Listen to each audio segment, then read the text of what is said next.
बिस्मिल्लाहिर्रहमानिर्रहीम अस्सलामुअलैकुम वरहमतुल्लाहि वबरकातुहू। उम्मीद है दोस्तों सब खैर आफियत से होंगे। आज के अपने इस वीडियो के अंदर हम CS 302 डिजिटल लॉजिक डिज़ाइन के लेक्चर नंबर 21 को कवर करने जा रहे हैं। इस लेक्चर का जो सबसे पहला टॉपिक है वो है गैल डिवाइस के बारे में, गैल 16V8। अब यहाँ पे गैल जो है वो हमारी गैल डिवाइस को रिप्रेजेंट कर रहा है। 16 जो है ये नंबर ऑफ इनपुट पिन्स को रिप्रेजेंट कर रहा है, और वी यहाँ पे उसकी एक्टिव कॉन्फ़िगरेशन, वोल्टेज कॉन्फ़िगरेशन को रिप्रेजेंट कर रहा है, और उसके बाद यहाँ पे 8 जो है वो उसकी नंबर ऑफ आउटपुट्स को रिप्रेजेंट कर रहा है। अब यहाँ पे दोस्तों एक और चीज़ याद रखिए, जो ये जो गैल डिवाइस है इसके अंदर ये जो 16 लिखा हुआ है ना, ये 16 आपकी नंबर ऑफ इनपुट्स को भी रिप्रेजेंट कर रहा है, और आपकी टोटल नंबर ऑफ इनपुट्स को टोटल इनपुट्स पिन्स को भी रिप्रेजेंट कर रहा है। यानी इसका मतलब ये है कि ये 16 जो है वो आपकी टोटल पिन्स होंगी इस गैल डिवाइस के अंदर, जिनमें से 8 पिन्स यहाँ पे एज ए आउटपुट यूटिलाइज होंगी, और जो बाकी 8 पिन रिमेनिंग बचेंगी वो एज ए इनपुट जो है वो यूटिलाइज की जाएंगी।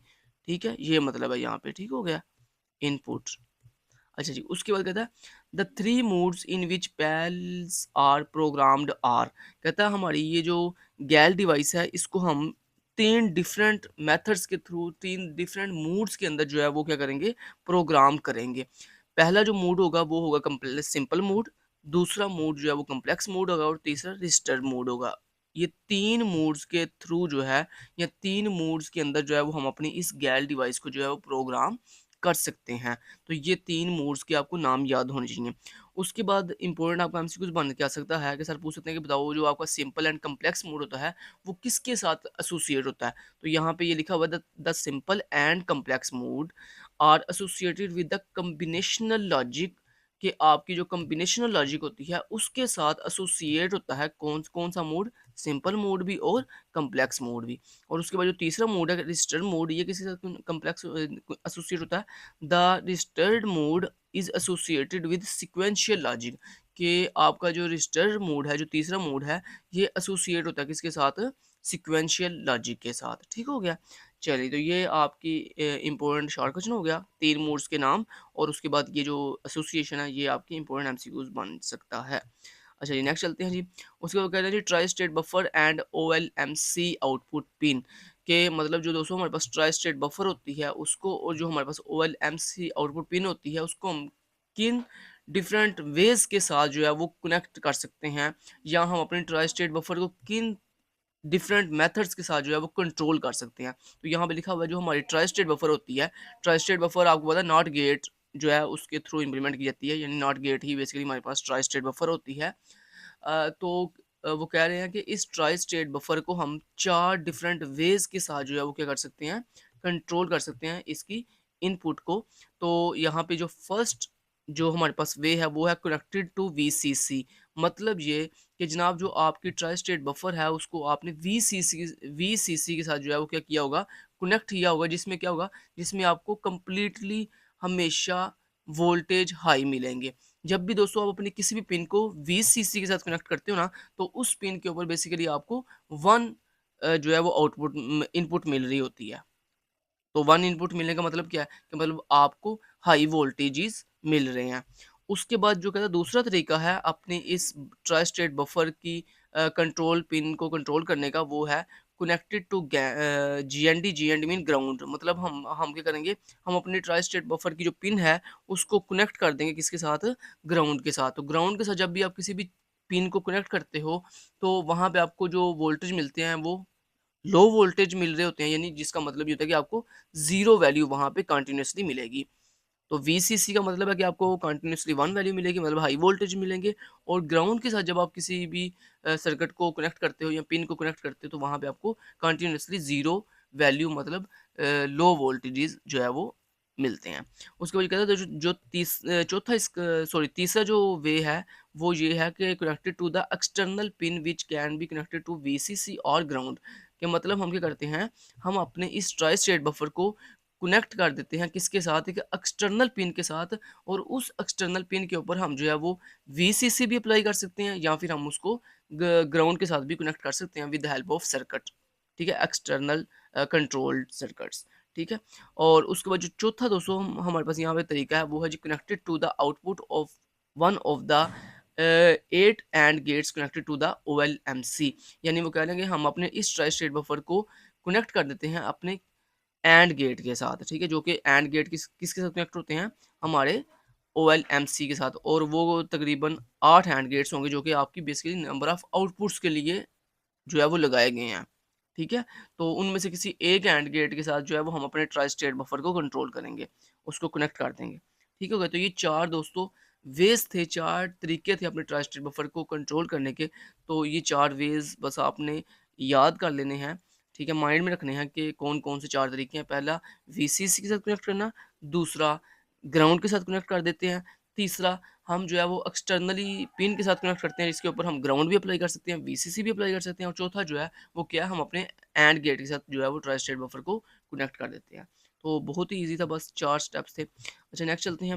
नेक्स्ट वगैरह अब जो हमने ऊपर मोड पढ़े ना दोस्तों, सिंपल मोड पढ़ा है, कम्प्लेक्स मोड पढ़ा है, रजिस्टर मोड पढ़ा है। अब उन मोड्स के बारे में वो एक्सप्लेन से सर बता रहे हैं। तो सबसे पहला मोड है जी सिंपल मोड, कि जब आप जो है वो सिंपल मोड के अंदर डिज़ाइन करते हो अपने डिवाइस को, तो उसमें क्या होता है, उसमें कहता है in the simple mode the OLMC is configured as dedicated active combinational output और एज डेडिकेटेड इनपुट। क्या मतलब, जो कहता है हमारा जो सिंपल मोड होता है उसके अंदर जो OLMC होता है, मतलब OLMC आपको मैंने कल बताया भी था अच्छे से कि ये बेसिकली स्टैंड फॉर है आउटपुट लॉजिक मैक्रो उसका सेल, ठीक है, आउटपुट लॉजिक मैक्रो सेल का ये स्टैंड फॉर है। तो कहता है जो हमारी OLMC होती है उसको हम कॉन्फ़िगर करते हैं या तो डेडिकेटेड एक्टिव कॉम्बिनेशनल आउटपुट के तौर पर या फिर उसको डेडिकेटेड इनपुट के तौर पर।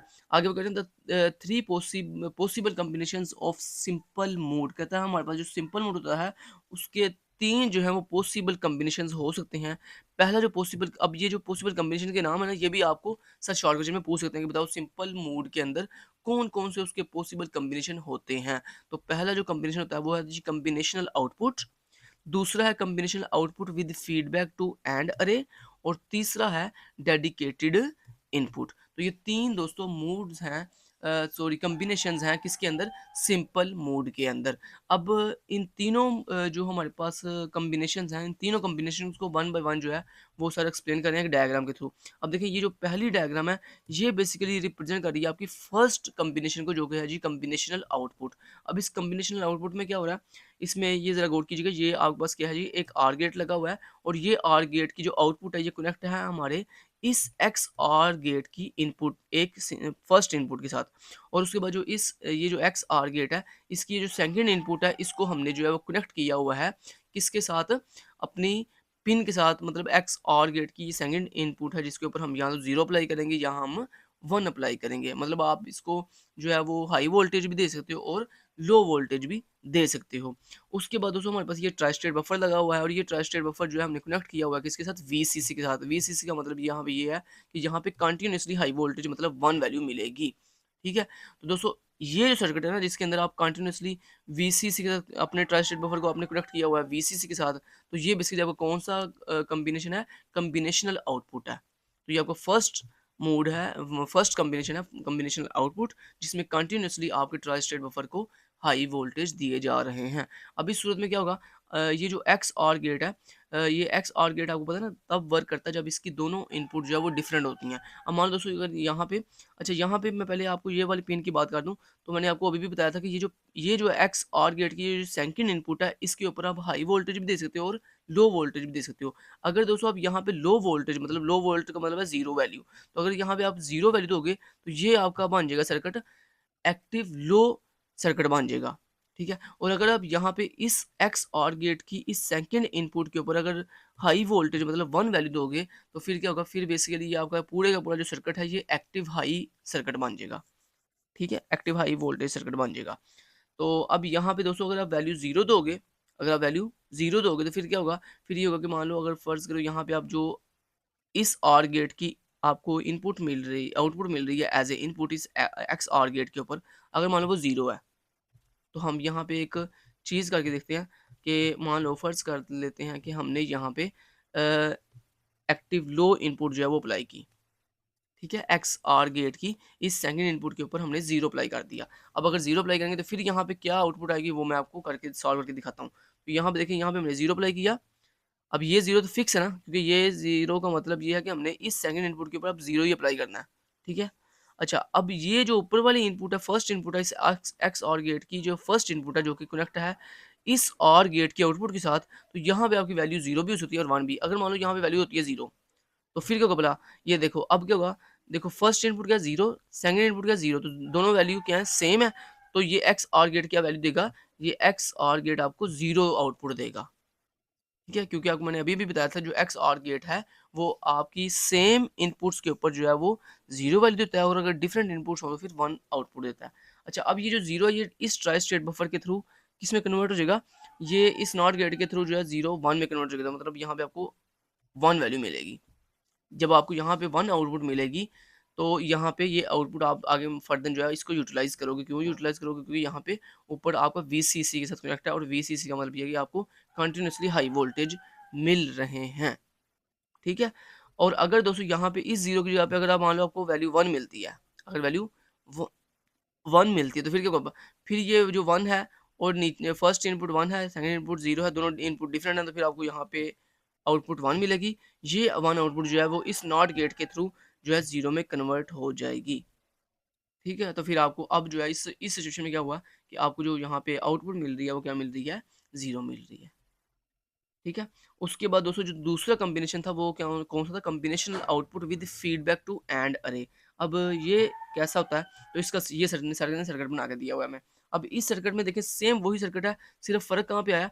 फ़र्क सिर्फ यहाँ पे आया कि ये जो हमारे पास आउटपुट आ रही थी ना, उस आउटपुट को अब हमने अगेन यूटिलाइज़ करने के लिए फिर एक ट्राई स्टेट बफर जो है वो यूज़ कर दिया है। ये मतलब जो यहाँ पे आपके पास आउटपुट जनरेट हो रही है ना, यहाँ पे जो ऊपर आउटपुट जनरेट हो रही थी ऊपर पिछले कॉम्बिनेशन के अंदर, उस आउटपुट को अगर आपने दोबारा से एज ए इनपुट यूटिलाइज करना हो, इनपुट यूज़ करना हो, तो उसके लिए हमने अगेन जो है यहाँ पे एक ट्राई स्टेट बफर लगा लिया है, जो क्या करेगा, जो यहाँ पे आने वाली आउटपुट को अगर हमने एज ए इनपुट दोबारा यूटिलाइज करना हो तो उसको हम कर सकते हैं। और ये जो कॉम्बिनेशन है, ये कौन सा कॉम्बिनेशन है? Combination output with feedback to and array. उसके बाद नेक्स्ट चलते हैं। नेक्स्ट जो तीसरा दोस्तों मोड है वो कौन-सा मोड है? वो हमारे पास डेडिकेटेड इनपुट मोड है, और इस डेडिकेटेड इनपुट मोड में भी सेम वही चीज़ है कि यहाँ पे जो आउटपुट जनरेट हो गया। अच्छा, जो ऊपर ऊपर है ना दोस्तों, अच्छा इसमें और इसमें क्या फ़र्क है? इसमें ज़रा फ़र्क समझ लें। इसमें फ़र्क ये है दोस्तों, ये जो आपका सर्किट है ना, इस सर्किट के अंदर जो आपके यहाँ पे ये जो आउटपुट ट्रांजिस्टर बफर है, इसके ऊपर कौन से वोल्टेज मिल रहे हैं? वीसीसी वोल्टेज मिल रहे हैं, मतलब 1 हाई वोल्टेज मिल रहे हैं। तो यहाँ पे क्या होगा? यहाँ पे आपकी ये जो आउटपुट जनरेट होगी, मान लो वो चाहे वो एक्टिव लो आउटपुट है या एक्टिव हाई आउटपुट है, जो भी आउटपुट है, उस आउटपुट को आप यूटिलाइज़ करोगे। उस आउटपुट को आप यूटिलाइज़ करोगे, और उस आउटपुट को यूटिलाइज़ करने के बाद अगर आपने उसको दोबारा जो है वो एज़ ए इनपुट यूटिलाइज़ करना करना हो, तो फिर आप कर भी सकते हो और नहीं भी कर सकते। लेकिन आप इसको आउटपुट के तौर पर यूटिलाइज़ तो मस्ट करोगे। लेकिन यहाँ पे जो तीसरा कॉम्बिनेशन है, इसमें क्या हो रहा है? इसमें दोस्तों ये देखो, आपने अपने इस आउटपुट ट्रांजिस्टर बफर को कनेक्ट कर दिया किसके साथ? ग्राउंड के साथ। तो ग्राउंड के साथ जब आप कनेक्ट करते हो, तो यहाँ पे आपको क्या वैल्यू मिलेगी? 0। जब और इस 0 का क्या मतलब है कि यहाँ पे जो भी आउटपुट जनरेट होगी, चाहे वो 0 हो या 1 हो, उसको आप यूटिलाइज़ एज़ ए आउटपुट जो है वो नहीं कर सकते। क्यों नहीं कर सकते? क्योंकि जब दोस्तों आप अपने ट्रांजिस्टर बफर को ग्राउंड के साथ कनेक्ट करते हो ना, तो उसका मतलब बेसिकली ये होता है कि यहाँ पे हमारी अब ये जो आउटपुट आएगी, उसको हम एज़ ए इनपुट ही सिर्फ यूटिलाइज़ कर सकते हैं, लेकिन एज़ ए आउटपुट यूटिलाइज़ नहीं कर सकते। ठीक हो गया? तो ये इस इन दोनों में जो है डिफ़रेंस आ गया। समझ रहे बात को? उसके बाद उसमें आ जाता है हमारे पास कॉम्प्लेक्स मोड। इस कॉम्प्लेक्स मोड के अंदर क्या हो रहा है? In this mode the OLMC can be configured in 2 ways. कहता है हम जो है अगर कॉम्प्लेक्स मोड यूज़ कर रहे हैं तो उसके अंदर हम अपने ओएलएमसी को जो है कॉन्फ़िगर करते हैं 2 तरीकों के साथ, और वो 2 तरीके कौन-कौन से हैं? कहता है in complex mode the tri state control is formed by a logical expression. This leaves 7 prior term can be. अच्छा, वो सारी उसने आगे चीज़ें लिखी हुई हैं। हम आगे मेन जो पॉइंट है उसको पढ़ते हैं। तो यहाँ पे वो कह रहे हैं जनाब, हमारा जो कॉम्प्लेक्स मोड होता है उसके अंदर हम अपने ओएलएमसी को जो है कॉन्फ़िगर करते हैं 2 वेज़ के अंदर। फर्स्ट वे जो है वो कौन सा? Combination output. और सेकंड सेकंड जो हमारे पास मोड है, कॉम्बिनेशन मोड है, वो कौन सा है? कॉन्फ़िगरेशन जो कॉम्बिनेशन है वो है कॉम्बिनेशनल इनपुट और आउटपुट। तो जो फर्स्ट वाला दोस्तों कॉम्बिनेशन इन आउटपुट, इसमें क्या हो रहा है? इसमें हम अपना जो सर्किट है उसको सिर्फ ओनली आउटपुट के तौर पर यूज़ करेंगे। मतलब उसके ऊपर जो भी आउटपुट जनरेट होगी ना, उसको हम आउटपुट के तौर पर ही यूटिलाइज़ करेंगे। लेकिन जो दोस्तों दूसरा कॉम्बिनेशन है ना, कॉम्बिनेशनल इनपुट स्लैश आउटपुट, इसका मतलब बेसिकली ये है कि आप इस सर्किट को आउटपुट के तौर पर भी यूज़ कर सकते हो और एज़ ए इनपुट के तौर पर भी यूटिलाइज़ कर सकते हो, ये इसका मतलब है। अब यहाँ पे जो आपका फर्स्ट कॉम्बिनेशन है, उसकी यहाँ पे डायग्राम दिखाई गई है, कॉम्बिनेशनल आउटपुट। इसमें क्या हो रहा है, इसमें देखो ये जो सारा चीज़ें आपको समझ आया, मैंने आपको सेम ये ऊपर सर्किट समझाया है। सिर्फ यहाँ पे फ़र्क दिया कि ये देखो, यहाँ पे क्या हो रहा है, यहाँ पे हमने अपने ट्राई स्टेट बफर को एक एक्सटर्नल पिन के साथ जो है वो कनेक्ट कर दिया है। अब यहाँ पे इस पिन के ऊपर हम जो है वो हाई वोल्टेज भी अप्लाई कर सकते हैं, मतलब 1 भी अप्लाई कर सकते हैं और 0 भी अप्लाई कर सकते हैं। जब दोस्तों हम यहाँ पे 1 अप्लाई करेंगे, तो तब हमारी जो आउटपुट है वो यूटिलाइज़ होगी, और जब हम यहाँ पे आउटपुट सॉरी इस पिन के ऊपर जब 0 वैल्यू अप्लाई करेंगे, मतलब लो वोल्टेज अप्लाई करेंगे, तो क्या होगा, हमारी यहाँ पे जो भी आउटपुट जनरेट होगी वो हमारी एज़ ए आउटपुट जो है यूटिलाइज़ नहीं हो सकेगी। ठीक है? तो ये हो गया हमारा फर्स्ट कॉम्बिनेशन आउटपुट। लेकिन इसमें दोस्तों जो भी आउटपुट जनरेट होगी, वो चाहे हम यूटिलाइज़ कर रहे हैं या नहीं कर रहे, लेकिन इसको हम एज़ ए इनपुट यूटिलाइज़ नहीं कर रहे। ठीक है? लेकिन जो दूसरा कॉम्बिनेशन है, कॉम्बिनेशन इनपुट स्लैश आउटपुट, इसमें क्या होगा, इसमें ये आप देख सकते हैं, ये देखो ज़रा, ये देखो, ये जो आगे नीचे से वायर जा रही है, ये बेसिकली ये शो कर रही है कि जो भी यहाँ पे आउटपुट जनरेट होगी, वो आउटपुट को आप एज़ ए इनपुट भी दोबारा से अगेन यूटिलाइज़ कर सकते हैं। ठीक है? तो ये 2 मोड हो गए किसके, कॉम्प्लेक्स सॉरी ये 2 कॉम्बिनेशंस हो गए कॉन्फ़िगरेशन के, किसके अंदर, कॉम्प्लेक्स मोड के अंदर। उसके बाद दोस्तों हमारे पास नेक्स्ट आ जाता है जी, इंट्रोडक्शन टू एबल, जो कि बहुत ही इंपॉर्टेंट टॉपिक है। अब आपने अच्छे से आगे यहाँ से आपने ज़्यादा फोकस करना है। जो पीछे आपने अभी भी सर्किट मैंने आपको समझाया, वो चाहे आपने जब फोकस अच्छे से फोकस किए हैं या नहीं किए, कोई बात नहीं है। लेकिन अब ये जो आपका टॉपिक आया ना, इंट्रोडक्शन टू एबल, ये बड़ा इंपॉर्टेंट है। इसको आपने अच्छे से जो है वो अब फोकस करके समझना है। अच्छा, यहाँ पे दोस्तों एबल, एबल का सबसे पहले स्टैंड फॉर क्या होता है, ये आपको पेपर में आ सकता है। तो एबल का स्टैंड फॉर होता है Boolean advanced Boolean expression language. अब ये एबल क्या बला है, तो ये एबल के बारे में मैंने आपको प्रीवियस लेक्चर में भी बताया था कि ये एबल बेसिकली एक लैंग्वेज है। ये एक हार्डवेयर डिस्क्रिप्शन लैंग्वेज है, जो क्या करती है, आपके जो पीएलडीज है, मतलब प्रोग्रामेबल लॉजिक डिवाइसेस हैं, उनको प्रोग्राम करने के लिए हम इस अपनी लैंग्वेज यानी एबल लैंग्वेज का इस्तेमाल करते हैं। ठीक हो गया। और ये जो एबल लैंग्वेज है, ये बेसिकली हमारे हार्डवेयर को जो है वो प्रोग्राम करने और हमारे हार्डवेयर को कंट्रोल करने के काम आती है। ठीक है, आगे सर बता भी रहे हैं, use for implementing logic designs using PLDs, कि हम अपने पीएलडीज़ को यूज़ करते हुए हम जो है वो इम्प्लीमेंट करते हैं अपने डिफरेंट लॉजिक डिज़ाइंस को। उसके बाद ABEL is a device independent language, कहता है ये जो एबल है, ये एक डिवाइस इंडिपेंडेंट लैंग्वेज है। डिवाइस इंडिपेंडेंट का मतलब क्या होता है, कि मतलब ये किसी डिवाइस पे डिपेंड नहीं करती है, कि मतलब ये वाली डिवाइस होगी तो ये चलेगी, ऐसा नहीं है। बल्कि ये एक ऐसी लैंग्वेज है जो कि डिवाइस इंडिपेंडेंट है, जो किसी भी डिवाइस पे डिपेंड नहीं करती। आगे, and can be used to program any type of PLDs, और कहता है इसको हम यूज़ कर सकते हैं किसी भी टाइप के पीएलडी को प्रोग्राम करने के लिए। उसके बाद ABEL is run on a computer connected to PLD, कहता है हम अपने एबल को किस तरह से रन करते हैं, अपने कंप्यूटर के ऊपर। ठीक है, इसको हम अपने कंप्यूटर के ऊपर जो है वो रन करते हैं, और हमारा वो जो कंप्यूटर होता है उसको हम कनेक्ट करते हैं to the PLD programmer which programs the PLD. कहता है जिसको हमने कनेक्ट किया होता है अपने पीएलडी के साथ। ठीक है, और इसको हम क्यों कनेक्ट करते हैं, ताकि हम प्रोग्राम कर सकते हैं, प्रोग्राम कर सकें अपने डिफरेंट पीएलडी मतलब प्रोग्रामेबल लॉजिक डिवाइसेस को। ठीक है, तो ये हमारे इस एबल लैंग्वेज का काम होता है। अच्छा, उसके बाद दोस्तों ABEL program provides 3 different text based methods for describing and entering a logic design.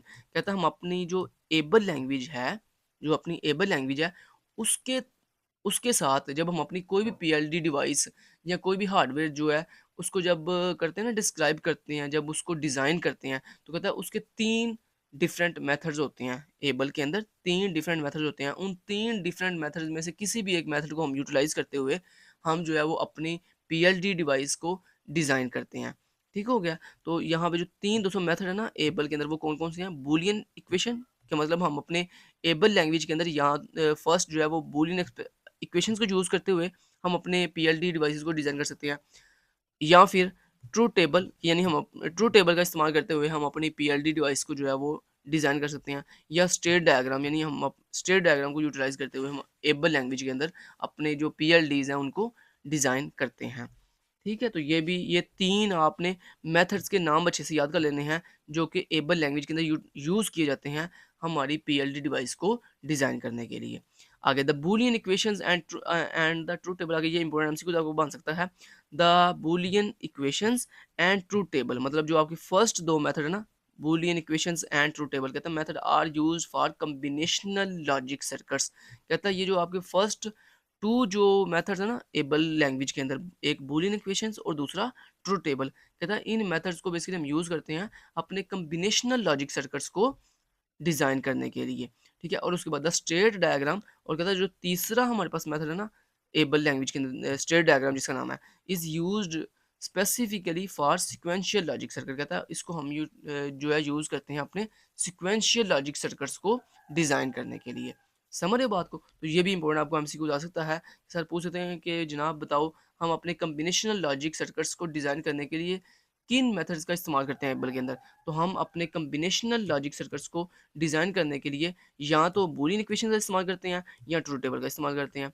और इसी तरह कहता है अगर हमने अपनी सिक्वेंशियल लॉजिक सर्किट्स को डिज़ाइन करना हो तो उसके लिए हम जो है वो स्टेट डायग्राम्स का इस्तेमाल करते हैं। आगे जनाब आ जाता है हमारे पास Boolean operations and Boolean notations. तो ये नोटेशन दोस्तों आपने अच्छे से देखनी है। तो कहता है अगर हमारे पास नॉट ऑपरेशन हो ना, नॉट ऑपरेशन हो, तो कहता है उसको हम बूलियन सॉरी एबल सिंबल के अंदर फैक्टोरियल के सिंबल से शो करते हैं। मतलब जहाँ पे नॉट गेट लगा होगा ना, उसको हम जो है वो एबल लैंग्वेज के अंदर जो है वो इस फैक्टोरियल सिंबल से जो है वो रिप्रेजेंट करेंगे। इसी तरह जहाँ पे हमारे पास एंड ऑपरेशन लगा हुआ है, मतलब डॉट लगा हुआ है, उसको जो है वो हम एंड सिंबल से जो है वो रिप्रेजेंट कर रहेंगे। जहाँ पे दोस्तों आपका आर लगा हुआ है, आर मीन प्लस, प्लस का सिंबल जहाँ लगा हुआ है बूलियन एक्सप्रेशन के अंदर, तो कहता है उसको हम जो है वो हैश सिंबल से जो है वो रिप्रेजेंट करते हैं एबल सिंबल के अंदर।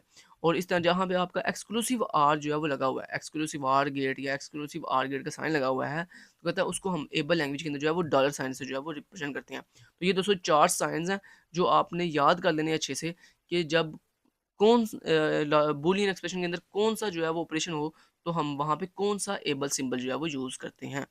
तो ये आपको अच्छे से पता होना चाहिए। अब यहाँ पे सेम वही चीज़ सर बता रहे हैं कि मान लो अगर आपके पास ए बार लिखा हुआ है, अब ए बार का मतलब दोस्तों क्या है? ए बार का मतलब ये है कि नॉट गेट्स। यहाँ पे ए बार के ये जो ए के ऊपर बार लगा हुआ है, ये बेसिकली नॉट गेट को रिप्रेजेंट कर रहा है। तो जब आपके पास इस तरह से लिखा होगा तो हम क्या करेंगे, हम ए के शुरू पे ये फैक्टोरियल सिंबल लगा देंगे। फैक्टोरियल सिंबल क्यों? क्योंकि अगर मैंने अभी भी बताया था कि जहाँ पे नॉट गेट लगा होगा वहाँ पे आप फैक्टोरियल सिंबल यूज़ करोगे एबल लैंग्वेज के अंदर। ठीक है? तो यहाँ पे ए बार का मतलब ये था फैक्टोरियल ए। ऐसे ही देखो ए डॉट बी लिखा हुआ है। अब ए हम वैसे ही लिख देंगे, बी भी वैसे ही लिखेंगे, लेकिन दरमियान में जो डॉट है ना, इस डॉट की जगह पे हम जो है वो एंड सिंबल यूज़ करेंगे, क्योंकि आपको पता है कि हमारे पास जो ये होती है ना एबल नोटेशन होती है, इसके अंदर हम डॉट को जो है वो एंड सिंबल से रिप्रेजेंट करते हैं। ऐसे कहता है जो हमारे पास ए प्लस बी अगर लिखा हुआ है तो उसमें जो ये जो दरमियान में प्लस है ना, इसको हम जो है वो हैश सिंबल से रिप्रेजेंट करेंगे।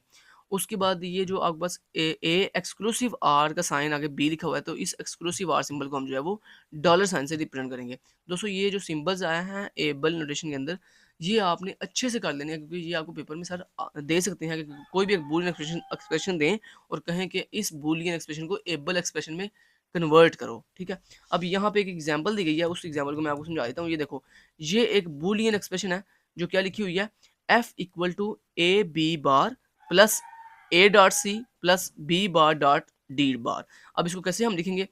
एफ जो है वो यहाँ पे आउटपुट को रिप्रेजेंट कर रहा है, तो हम एबल एक्सप्रेशन के अंदर एफ को सेम एज इट इज लिख देंगे, क्योंकि जो आउटपुट आउटपुट होती है उसको हम सेम एज इट इज लिखते हैं। तो एफ जो है वो आउटपुट को रिप्रेजेंट कर रहा है, तो एफ वैसे ही आ जाएगा, आगे इक्वल का साइन आएगा। और उसके बाद देखो क्या लिखा हुआ है ए, तो हमने ए वैसे लिख दिया। उसके बाद क्या है, आगे क्या है, डॉट, ये ए डॉट बी बार है, मतलब ए बी बार का मतलब क्या है, दरमियान में डॉट है, तो यहाँ पे डॉट को हम कैसे रिप्रेजेंट करेंगे, एंड के सिंबल के साथ। तो ये देखो हमने एंड लगा दिया। उसके बाद क्या लिखा हुआ है, बी बार। अब बी बार का मतलब क्या है, फैक्टोरियल बार, मतलब बी बार का मतलब ये है कि बी नॉट ग्रेड के साथ कनेक्ट है, तो बी हम लगाएंगे और उसके शुरू पे हम नॉट का सिंबल लगा देंगे, जिसका मतलब ये होगा कि बी बार, ठीक है।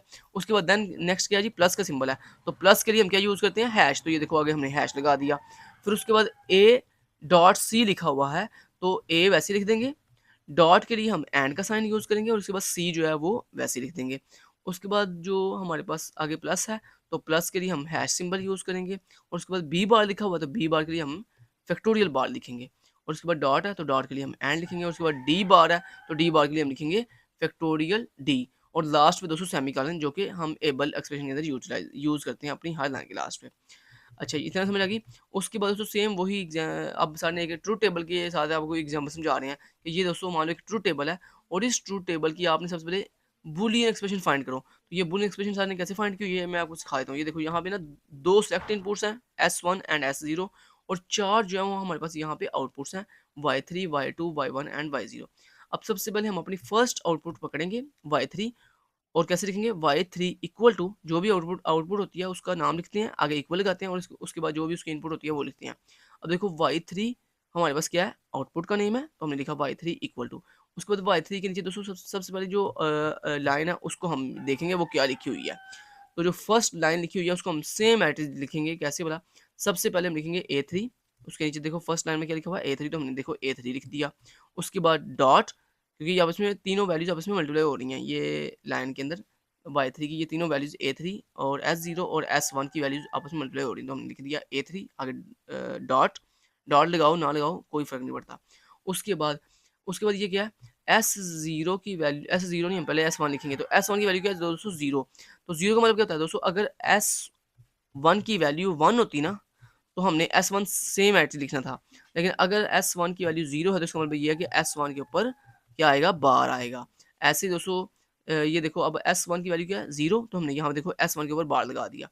अब S0 की वैल्यू भी क्या है 0, तो हमने S0 के ऊपर भी बार लगा दिया।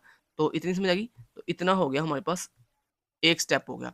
उसके बाद अब दूसरी लाइन में चलेंगे, तो दूसरी लाइन में क्या लिखा है, दूसरी लाइन में लिखा हुआ है B3 01। अब B3 वैसे ही आ जाएगा, लेकिन उससे पहले हम प्लस लगाएंगे। प्लस क्यों लगाएंगे कि दोस्तों, क्योंकि ये देखो ये जो एक रो है ना, एक सिंगल रो है, ये बेसिकली आपकी एंड गेट की आउटपुट को रिप्रेजेंट कर रही है। तो उसके लिए हमने दरमियान में जो है वो इन सब के दरमियान में एंड गेट की वजह से वो लगा दिया, डॉट लगा दिया। और उसके बाद जब आप दूसरी रो पे मूव करोगे ना, तो वो दूसरी रो बेसिकली रिप्रेजेंट कर रही है आपकी आर गेट की आउटपुट को। तो उसके लिए हम क्या लगाएंगे, दरमियान में प्लस का सिंबल लगाएंगे पहले, फिर नेक्स्ट रो पे मूव करेंगे। अब नेक्स्ट रो में क्या लिखा हुआ है B3, तो B3 लिख दिया। उसके बाद S1 की वैल्यू क्या है, S1 की वैल्यू 0, तो S1 के ऊपर देखो हमने बार लगा दिया। उसके बाद S0 की वैल्यू क्या है 1, तो हमने S0 वैसे ही सेम एज इट इज लिख दिया। उसके बाद फिर हम अगर नेक्स्ट अगली रो पे जाने लगे हैं, तो अगली रो पे जाने से पहले हमने प्लस का सिंबल लगाया। उसके बाद नेक्स्ट रो पे क्या लिखा हुआ है C3, तो हमने C3 लिख दिया। अब C3 के अकॉर्डिंग यहाँ पे S1 की वैल्यू है 1, तो हमने S1 same as it is लिख दिया। और S0 की वैल्यू है 0, तो उसके ऊपर हमने बार लगा दिया। ऐसे ही फिर नेक्स्ट रो पे मूव करेंगे, तो नेक्स्ट रो पे तो मतलब ये जो 4 रोज़ है ना, ये चारों रोज़ जो हैं ये बेसिकली Y3 की आउटपुट है। ये कंप्लीटली Y3 की आउटपुट लिखी हुई है। ऐसे ही ये जो Y2 है, फिर जब हम Y2 पे जाएँगे तो Y2 के अकॉर्डिंग लिखेंगे।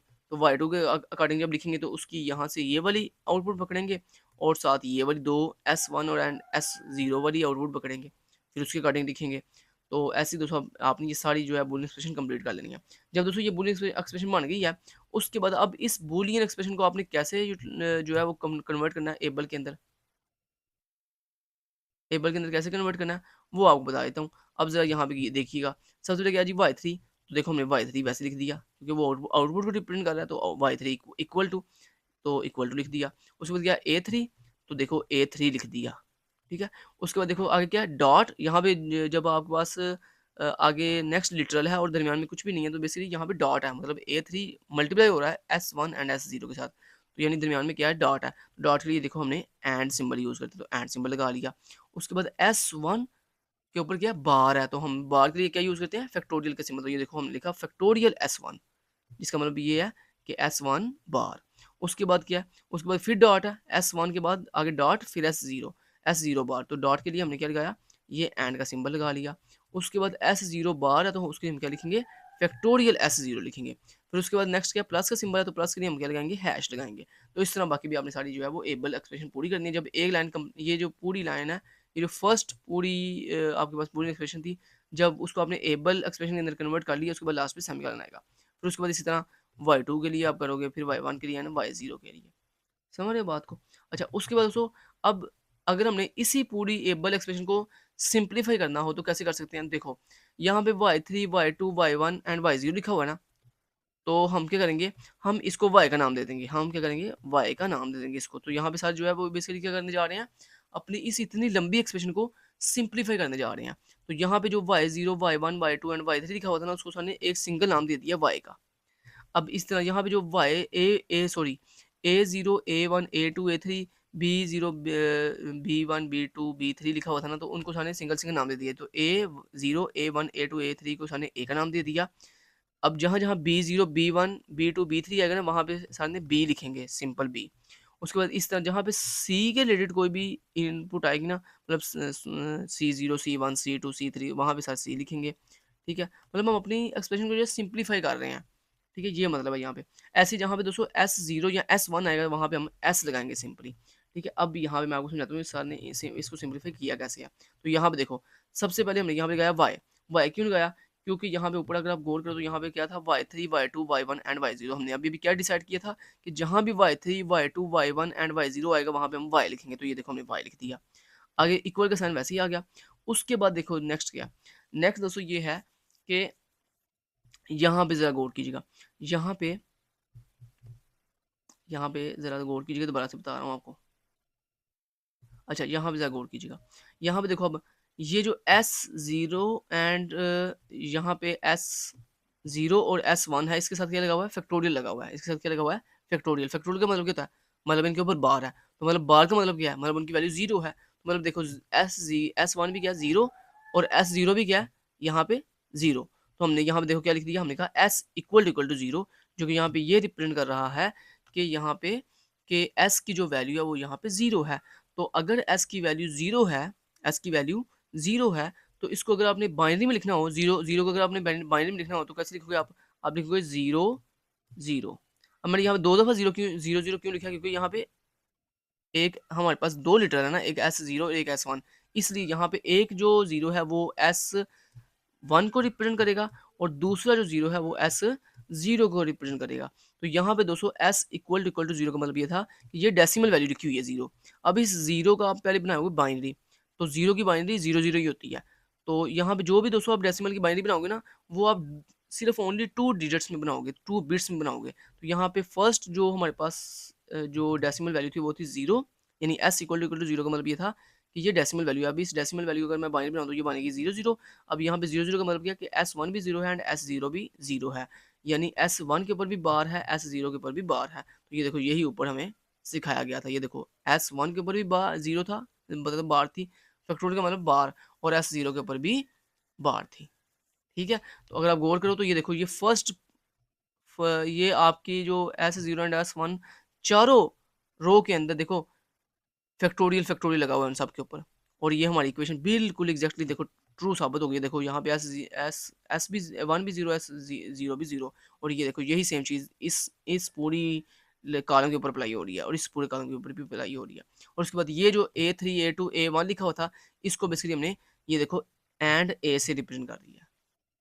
ठीक है, उसके बाद देखो नेक्स्ट क्या है जी, नेक्स्ट हैश लगा हुआ था। ये देखो नेक्स्ट क्या है, नेक्स्ट ये हैश लगा हुआ है, तो हमने हैश लगा दिया। ये देखो हमने हैश लगा दिया।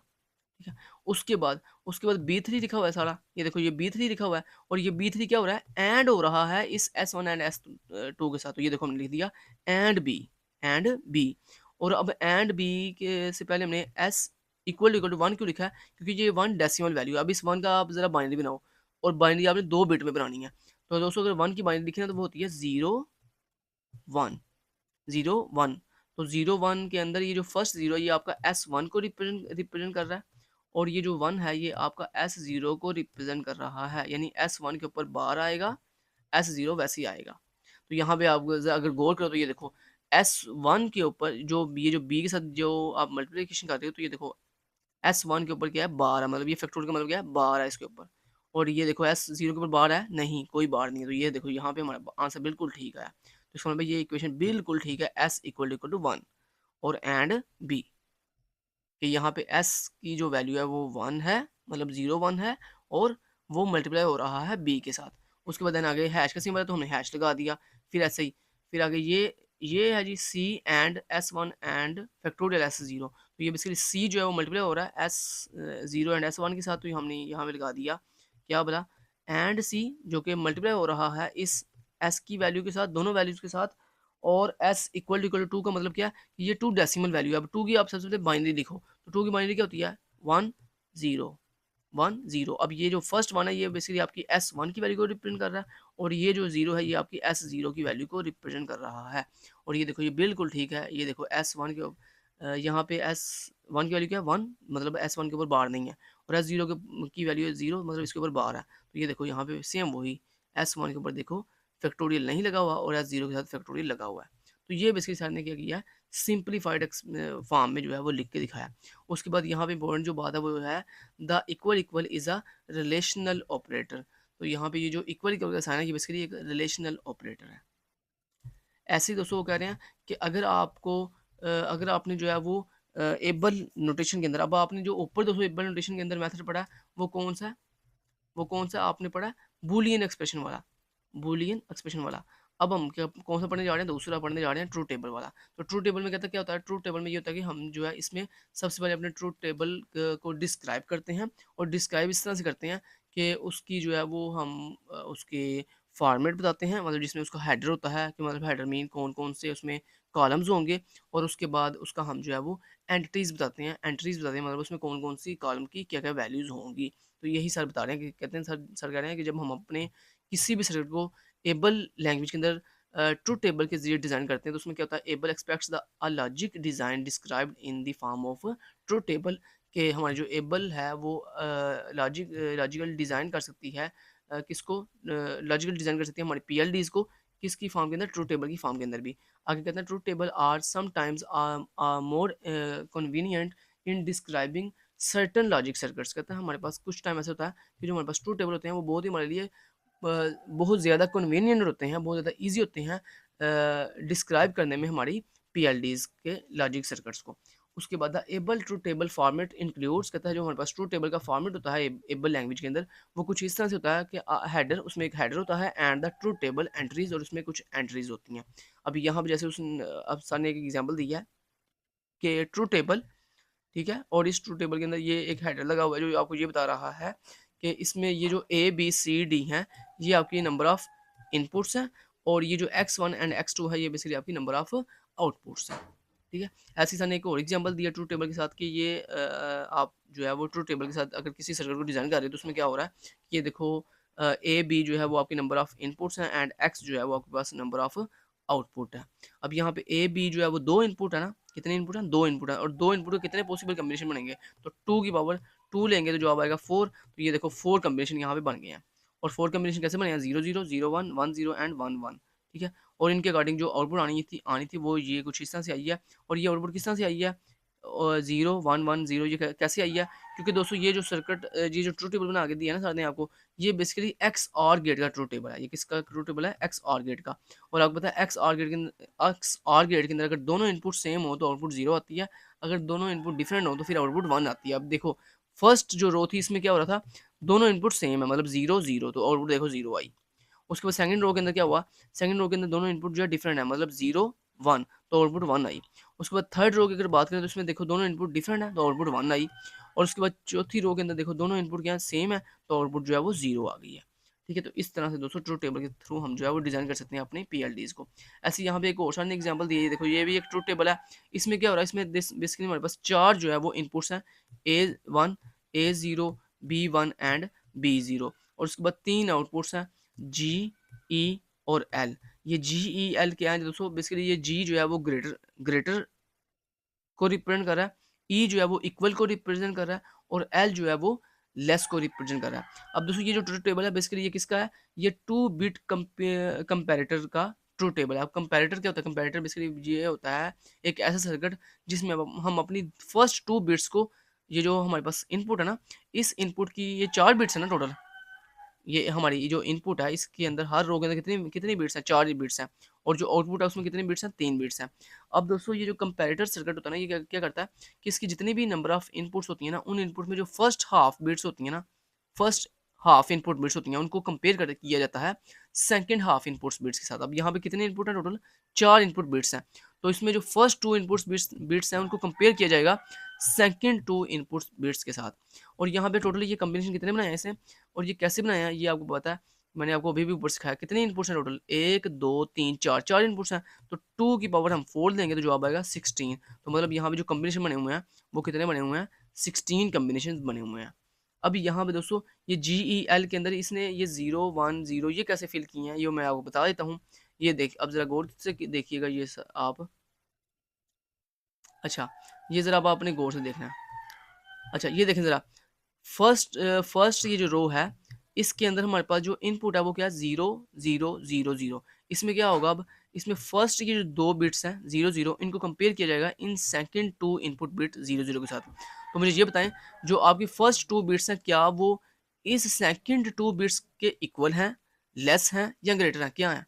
तो देखो, फर्स्ट 2 बिट भी 0 0 है, सेकंड 2 बिट भी 0 0 है, तो मतलब दोनों जो है वो आपस में सेम है, मतलब इक्वल हैं। तो ये देखो दरमियान में जो जी वाली आउटपुट थी वो 0 कर दी उसने, और जो ई वाली आउटपुट थी उसको 1 कर दिया। ई वाली आउटपुट को 1 क्यों किया? क्योंकि यहाँ पे ई जो है वो रिप्रेजेंट कर रहा है इक्वल को, कि मतलब जब भी दोस्तों आपकी यहाँ पे जो फर्स्ट 2 बिट्स होंगी, अगर वो सेकंड 2 बिट के इक्वल होंगी ना, तो यहाँ पे हम अपनी ये मिड वाली जो आउटपुट है ना ई, इसको 1 कर देंगे। और जब हमारी फर्स्ट 2 बिट सेकंड 2 बिट से ग्रेटर होंगी ना, तो हम अपनी इस फर्स्ट जो आउटपुट है जी वाली, इसको 1 कर देंगे, जो कि ग्रेटर को रिप्रेजेंट कर रही है।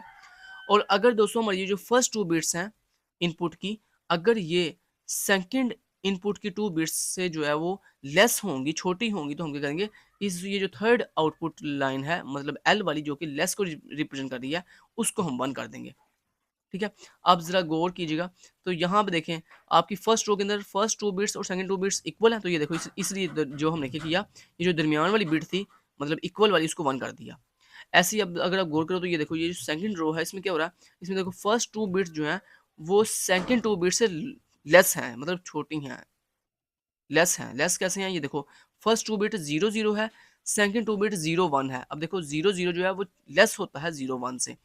तो चूँकि हमारी फर्स्ट 2 बिट लेस हैं, तो इसलिए देखो हमने क्या किया, हमने जो थर्ड बिट थी लेस वाली, उसको क्या कर दिया, 1 कर दिया। ऐसे ही यहाँ पे देखो, ये मान लो ये रो है, इस रो में क्या हो रहा है, इसमें रो में अगर आप गौर करो तो ये देखो, यहाँ पे जो फर्स्ट 2 बिट हैं वो क्या है, 0 1, और सेकंड 2 बिट जो है वो क्या है, 0 0। तो देखो फर्स्ट 2 बिट्स जो हैं वो ग्रेटर हैं सेकंड 2 बिट से। तो हमने क्या किया, हमने जो अपनी फर्स्ट आउटपुट थी जी वाली, उसको 1 कर दिया, जिसका मतलब ये है कि हमारी फर्स्ट 2 बिट ग्रेटर हैं सेकंड 2 बिट से। तो यही बाकी भी सारी जो है वो आपकी रोज़ के अंदर यही सेम मेथड जो है इम्प्लीमेंट हो रहा है। उसके बाद दोस्तों सेम यही चीज़ यहाँ पे सारे बता रहे हैं, सिर्फ यहाँ पे फ़र्क क्या आ गया, यहाँ पे जो नंबर ऑफ इनपुट 4 थी ना, उनको सर ने सिंप्लीफाई कर दिया, मतलब शॉर्ट फॉर्म लिख दिया, डेसिमल फॉर्म लिख दिया। तो अब आपने यहाँ पे क्या करना है, यहाँ पे देखो, यहाँ पे अभी भी सेम वही चीज़ है, ये देखो ज़रा, आउटपुट अभी भी देखो सेम वही आ रही है, लेकिन यहाँ पे 0 से ये सर ने आउटपुट 1 कैसे निकाल लिया, मतलब यहाँ पे इक्वल कैसे लिख, इक्वल को 1 कैसे कर दिया। तो ये देखो, अगर आप गौर करो दोस्तों, यहाँ पे क्या लिखा हुआ है, 0। अब इस 0 की आपने पहले बाइनरी फाइंड करनी है बेसिकली। तो 0 की बाइनरी क्या होती है, 0 की बाइनरी होती है 0 0 0 और 0। अब आप कंपेयर करोगे, फर्स्ट आपकी जो 2 बिट है, ये सेकंड 2 बिट के क्या है, इक्वल है। तो यही वजह, यहाँ पे देखो, ये सेकंड जो बिट थी आउटपुट वाली इक्वल वाली, उसको हमने 1 कर दिया। अब इस तरह ये देखो, सेकंड ये मान लो ये वाली रो है आपकी, मान लो ये 3 वाली, इस ये जो फोर्थ रो है जिसमें 3 वैल्यू लिखी हुई है डेसिमल, इस 3 का आप क्या फाइंड करोगे, आप इस 3 की सबसे पहले फाइंड करो बाइनरी। तो इसकी 3 की बाइनरी क्या होती है, 4 बिट के अंदर 0 0 1 1, ये बाइनरी होती है 3 की 4 बिट के अंदर। तो इसमें आप क्या करोगे, अब फर्स्ट 2 बिट को कंपेयर करोगे सेकंड 2 बिट के साथ। तो ये देखो, फर्स्ट 2 जो बिट हैं वो 0 0 है, सेकंड 2 बिट 1 1 है, तो मतलब फर्स्ट 2 बिट जो हैं वो लेस हैं सेकंड 2 बिट से। तो हमने क्या किया, ये देखो थर्ड जो आउटपुट बिट थी एल वाली, मतलब जो कि लेस को रिप्रेजेंट कर दिया, उसको देखो हमने 1 कर दिया। ठीक है, तो ऐसे ही बाकी भी सारा करना था। ठीक है, नेक्स्ट दोस्तों आ जाता है टेस्ट टेस्ट वेक्टर्स। ये टेस्ट वेक्टर्स क्या होते हैं दोस्तों, ये टेस्ट वेक्टर ये होते हैं कि जब हम अपने किसी भी लॉजिक सर्किट को डिज़ाइन कर लेते हैं कम्प्लीटली, तो उसके बाद उसको टेस्ट करने के लिए कि आया कि हमारा जो लॉजिक सर्किट है उसको सही से डिज़ाइन किया गया है कि नहीं किया गया, तो उसके लिए दोस्तों हम टेस्ट वेक्टर्स का इस्तेमाल करते हैं। ये टेस्ट वेक्टर्स भी बेसिकली दोस्तों ट्रूथ टेबल की फॉर्म में होते हैं, और ये जो टेस्ट वेक्टर्स होते हैं ये ट्रूथ टेबल की फॉर्म में तो होते हैं, लेकिन इनको हम यूटिलाइज़ करते हैं किसके लिए, सिर्फ ओनली टेस्टिंग पर्पज़ के लिए, ताकि हम अपने लॉजिक सर्किट जिनको हमने डिज़ाइन कर लिया है सक्सेसफुली, उनको हम टेस्ट कर सकें कि आया कि वो ठीक से वर्क कर रहे हैं या नहीं कर रहे हैं। उसके बाद दोस्तों नेक्स्ट कहता है द एबल इनपुट फाइल। कहता है जो हमारे पास एबल इनपुट फाइल होती है, when an input source file is created, कहता है जब हम इन able a module is created which has 3 sections. कहता है जब हमारे पास एबल इनपुट फाइल रेडी हो जाती है, एबल इनपुट फाइल कौन सी, वो फाइल जो हमारे पीएलडीज मतलब प्रोग्रामेबल लॉजिक डिवाइसेस को जो है वो डिज़ाइन करेगी। ठीक है, तो कहता है जब हमारी वो इनपुट सोर्स फाइल जो है रेडी हो जाती है, तो उसके 3 सेक्शन होते हैं। फर्स्ट कहता है जो हमारे पास सेक्शन होता है वो होता है डिक्लेरेशन का। कौन सा होता है, डिक्लेरेशंस। अब ये डिक्लेरेशंस क्या होती हैं? डिक्लेरेशन दोस्तों ये होती है कि ये वो सेक्शन होता है जिसमें हम ये डिफाइन करते हैं कि इसमें हमने अपने इस डिवाइस को किस मकसद के लिए यूज़ करना है, मतलब जिस जिस जिस डिवाइस को आपने डिज़ाइन किया है, इस डिवाइस को आपने किस मकसद के लिए यूज़ करना है, और इस डिवाइस में आपने कौन-सी जो है वो सिस्टम यूज़ किया है, मतलब कौन-सा आपने इसमें कौन-सी डिवाइस यूज़ किया है, ठीक है? और उसके बाद इसमें टोटल जो है वो कितनी पिन्स होंगी, उसमें कितनी इनपुट पिन्स होंगी और कितनी आउटपुट पिन्स होंगी, ये हम जो है डिक्लेरेशन में डिफाइन करते हैं। अब यहाँ पे दोस्तों जैसे यहाँ पे एग्ज़ाम्पल्स आने की दी हुई है कि फर्स्ट जो है यहाँ पे लिखा हुआ है डिकोडर डिवाइस P22V10। अब यहाँ पे डिकोडर जो है वो ये रिप्रेजेंट कर रहा है कि आपने अपने इस जो डिवाइस जिसको आपने डिज़ाइन किया है, इसको आपने एज ए डिकोडर जो है वो यूज़ करना है। और उसके बाद ये जो P22V10 लिखा हुआ है, ये बेसिकली ये रिप्रेजेंट कर रहा है कि आपने यहाँ पे P22V10 जो है वो डिवाइस यूटिलाइज़ की है इस अपने सर्किट के अंदर, ठीक है? और उसके बाद यहाँ पे A0, A1, A2, A3 जो है वो ये बेसिकली यहाँ पे पिन को रिप्रेजेंट कर रहा है कि यहाँ पे जो बस नंबर ऑफ टोटल पिन होंगी वो यहाँ पे कौन-कौन सी होंगी, वो A0, A1, A2 and A3, जो कि A01 फर्स्ट पिन होगी, A1 जो है आपकी सेकंड पिन होगी, A2 आपकी थर्ड पिन होगी एंड A3 जो है वो आपकी फोर्थ पिन होगी। और उसके बाद इसमें कौन-कौन से इनपुट पिन होंगी वो भी यहाँ पे बताया गया आपको, ठीक है? कि A0, A1, B0 and B1। तो आगे सर ने वही जो है डिस्क्रिप्शन बता रहे हैं कि जो मैंने आपको जैसे बताया, ठीक है? उसके बाद नेक्स्ट दोस्तों नेक्स्ट क्या सर कह रहे हैं जी, नेक्स्ट क्या होगा? नेक्स्ट हमारे पास लॉजिक डिस्क्रिप्शन होगी। लॉजिक डिस्क्रिप्शन क्या होंगी? Logic description include the three methods of describing a logic circuit. Two methods the Boolean equations and true table method already have been discussed.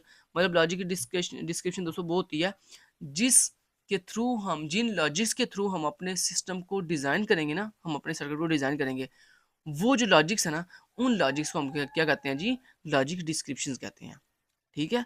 तो ये लॉजिक डिस्क्रिप्शंस के 3 method हमने अभी-अभी ऊपर ऊपर नाम भी पढ़े हैं कौन-कौन से, Boolean equations, truth table and वो एक था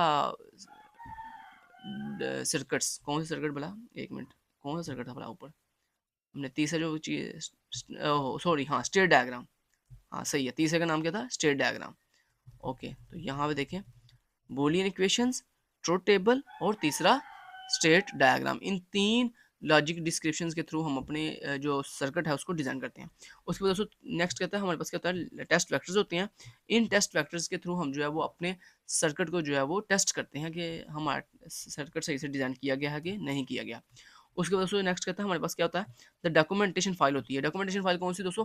वो फाइल जिसके अंदर आपकी पूरी डिस्क्रिप्शन लिखी होती है कि आपने इस डिवाइस को कैसे-कैसे और किस तरह से यूज़ करना है। जैसे आप मान लो कोई भी घर में कोई नई चीज़ लेके आओ, तो आपको याद होगा कि उसमें एक आपको मैनुअल मैनुअल जो है वो डायरी मिलती है, जिसके अंदर पूरी डिस्क्रिप्शन लिखी होती है कि आपने इस चीज़ को जब फर्स्ट टाइम यूज़ करना है, तो किस तरह इसको आपने सेट करना है, कैसे-कैसे आपने जो है वो इसको यूज़ करना है, किस-किस चीज़ से आपने इसको सेव रखना है। तो वो सारी मैनुअल्स डायरी के अंदर हर चीज़ आपको लिख के भेजते हैं पीछे से कंपनी मैन्युफैक्चर जो कंपनी होती है। तो वही सेम चीज़ दोस्तों यहाँ पे भी है कि जब आप किसी भी डिवाइस को डिज़ाइन करते हो अपनी एबल लैंग्वेज के साथ, तो उसके अंदर हम ना साथ एक डॉक्यूमेंटेशन फ़ाइल भी सेंड करते हैं, ताकि उस डॉक्यूमेंटेशन फ़ाइल को रीड करके जो है वो ईज़िली जो है हमारी जो सर्किट है उसको यूज़ भी किया जा सके और उसको अच्छे से डिज़ाइन भी किया जा सके। उसके बाद कहता है नेक्स्ट क्या जी, JEDEC फ़ाइल होती है। ये JEDEC फ़ाइल दोस्तों क्या होती है, कहता है ये बेसिकली हम हमारा जो है PLD प्रोग्रामर जो है वो यूज़ करते हैं ताकि वो प्रोग्राम कर सकें हमारे PLD डिवाइस को। मतलब ये वो फ़ाइल होती है जिसके अंदर वो सारी इंस्ट्रक्शंस लिखी होती हैं, ये वो सारी जो है वो लॉजिक्स लिखी होती हैं, जिन लॉजिक्स को रीड करके हमारे जो PLD प्रोग्रामर होते हैं, वो प्रोग्राम करते हैं हमारी PLD डिवाइसेज़ को। ठीक हो गया? तो ये जो अब इन दोनों में क्या दोस्तों डिफ़रेंस है? डॉक्यूमेंटेशन फ़ाइल यूज़र के लिए होती है, मतलब जो यूज़र यूज़ कर रहे होते हैं ना उस डिवाइस को, उनके लिए डॉक्यूमेंटेशन फ़ाइल होती है। जबकि जो JEDEC फ़ाइल है, ये बेसिकली हमारे प्रोग्रामर के लिए है, जिन्होंने हमारी डिवाइस को प्रोग्राम करना है, यानी डिज़ाइन करना है हमारी उस डिवाइस को। ठीक हो गया? तो यहाँ पे दोस्तों आपका लेक्चर कंप्लीट होता है। उम्मीद करता हूँ आपको अच्छे से लेक्चर की समझ आई होगी इंशाल्लाह। तो कोई भी अगर कन्फ्यूजन रही हो, तो आप नीचे कमेंट बॉक्स में पूछ सकते हैं। Thank you so much till then guys, take care, अल्लाह हाफ़िज़।